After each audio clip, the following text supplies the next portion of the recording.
Welcome to the BackPageLead Vidcast for the Round 7 edition, and I'm Charlie Happell, joined as always by Wayne Carey. Hello, mate. Hello, Charlie. I love your jacket, mate. I just thought I'd smarten proceedings up a bit. Did you get my email to you? I wanted you to wear a coat today. No, did you? No, you didn't get it. it. No. Let's talk Monday night footy. Interesting game, wasn't it, St Kilda Carlton? And what interested me, and I'd be interested to get your thoughts, is how the St Kilda forward line have shaped up. Like, there's quite a different look to it under Scott Watters with Malera, Milne, Jack Stevens running through there.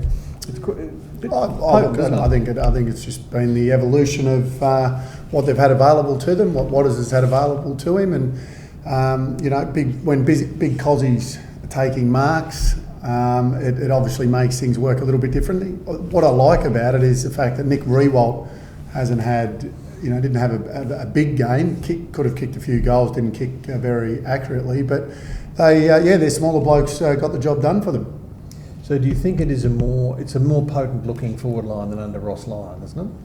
Or do you think is Watters gone out of his way to develop this talent? I wouldn't say that it's more potent than when Ross was there. No, they had a very good win the other night. In a week's time, Charlie, you'll probably be saying they're not so potent. I mean, you look at Carlton's forward line. They've, their smaller guys have looked. When Eddie Betts and those guys are up firing, they look a lot better. They didn't fire last night, but all credit to St Kilda. What St Kilda did is exactly what the Bulldogs did to the Kangaroos, and that's they out-tackled them, they out-pressured them, they beat them in hard ball gets. When you're playing football like that, you're always half a chance. You mentioned Nick Riewoldt, and you'll probably shoot this theory down of mine in flames as well. Where's he at with his career? I mean, he doesn't seem to be dominating games like he used to. I think Nick's been pretty good this year. You can see he works hard. He works up the ground. He works back. I think he's flying for his marks again. A couple of weeks ago, he took a good 7 or 8 really good strong marks. The same game where Cozzy kicked his 5 goals. I think Rui kicked 4. So I think he's playing okay. Didn't have a great one last night, but I think all in all, what Nick would be happy with is how the side's going in general. And I think what's really positive for St Kilda is the reliance on Nick Riewoldt is no longer. So they don't need Nick Riewoldt to have a massive game for them to win, and I think that's a good sign. What happens to your body after playing centre half forward for 8 or 9 years? After the bang and crash and the toll that physical aspect of the game on your body, what ends up happening? Do you lose the spring in your step? Do you lose a yard in pace? I think it's like I think most footballers maybe centre half forward and key positions a little bit more because of that bang crash, like you said, jump down up. You probably do lose your spring a little bit. You probably do lose a little bit of speed. You look at, and that's why the reasons why Dustin Fletcher can continue to play is because he has not lost any speed or agility. You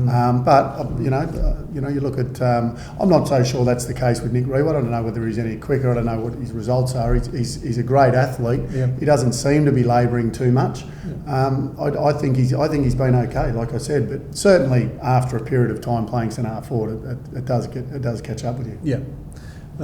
Just one other aspect of that game which was interesting is Stephen Milne, who still going strong, kicked 500 goals earlier this year as a small forward, the first one to do so, succeeds in getting under every opponent's skin week in, week out, doesn't he? And did it again last night and made poor old Aaron Joseph's night absolute shocker, nightmare, wasn't it? Stevie Milne he'll go down in history as being one of the best small forwards. I mean, and let's be honest, that's where he's played. It's a bit of a graveyard for players, that small forward role. He's kicked over 500 goals. It's been a remarkable effort, and he continues to do it. And for a guy that is not all that quick, he's very smart. He knows how to use his body. Yeah. He's a clever player, and he did it again last night. All credit to him. And he's a pest, isn't he? As we've discussed many times. Well, I can't comment on whether he's a pest or not. I probably wasn't up his end when we played against him, but he gets under their skin and he's kicking goals. So whenever you're kicking goals, you can do what you want. True. Any thoughts on Carlton? I mean, are they just having a bit of a flat spot, or? Oh, look, I think what it showed us last night is once again how wide open this premiership race is. I mean, really, really wide open. I mean, the top 4 wide open, and this whole premiership. I mean, the last, I can't remember how long, you could probably say, those 2 or 3 sides can win the flag. I think we now can seriously say up to 6 or 7 teams could win the flag this year, or anyone in that top 8 could win. Obviously, you have a better chance if you finish in the top 4, but right now, I think it's wide open. I mean, Adelaide are in great form. The Bombers, Richmond are playing really good footy. I know they're not exactly in the 8, but they're playing really exciting footy. What a game that's going to be on Saturday night.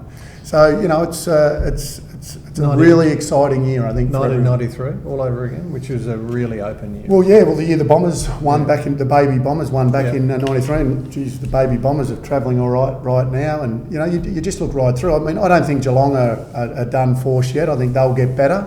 I think Collingwood are still floating around there. We haven't seen the best of Hawthorn yet. Carlton showed last night that they're no certainties. West Coast got beaten last week. Sydney lost the last 2. I mean, it's really exciting.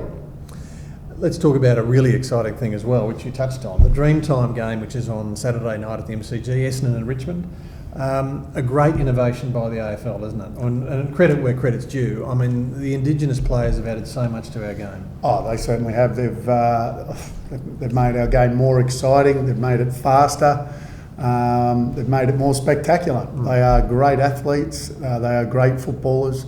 And look, it is a great initiative of the AFL, and this I think will be the biggest Dreamtime game of all time, and that's purely off the back of the Bombers being so good and Richmond being so good. Since this has been introduced, I don't think both of these teams have been in this sort of form leading into this game, and so I think it's going to be an absolute ripper, and I give Richmond a real chance. Yeah. So the hype. The actual performance will match the hype this time, because, as you say, it's been quite lopsided in the past. Yeah, it has. I think it's really, really exciting. And the Bombers are getting they'll get a couple of players back, probably Hurley.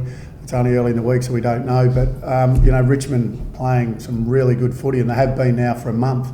So this is a huge, once again, another big test on the big stage. So this is where they've probably fallen down a little bit. So let's hope the Tigers put their best foot forward. People hate the racial stereotyping when talking about Indigenous players, but they do bring a sort of X factor to the games, don't they? They are terribly skillful, and they're natural, aren't they? Oh, they are. Like I said before, they're just great athletes. They can jump. They run. They just do. They make everything look that little bit easier, and make us all stand there and wonder how they do certain things on the football field. They're remarkable. Who was the best you saw?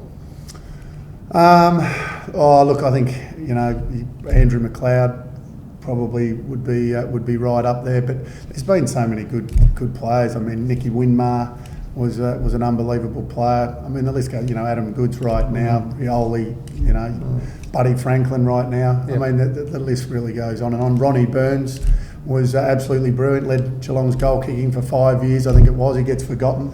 I mean, there's just been so many good players. Yep. You also touched on Collingwood and Geelong, and I must commend you for the faith you still have in those two teams, because they look nearly shot to me. But you know a bit more about the game than I do. Interestingly, the Pies are installed as $1.75 favourites with Tab Sportsbet, and the Cats $2.05, which I found interesting. How do you see that game panning out? Well, the fact that they played in last year's grand final, I think it's going to be a really tough contest.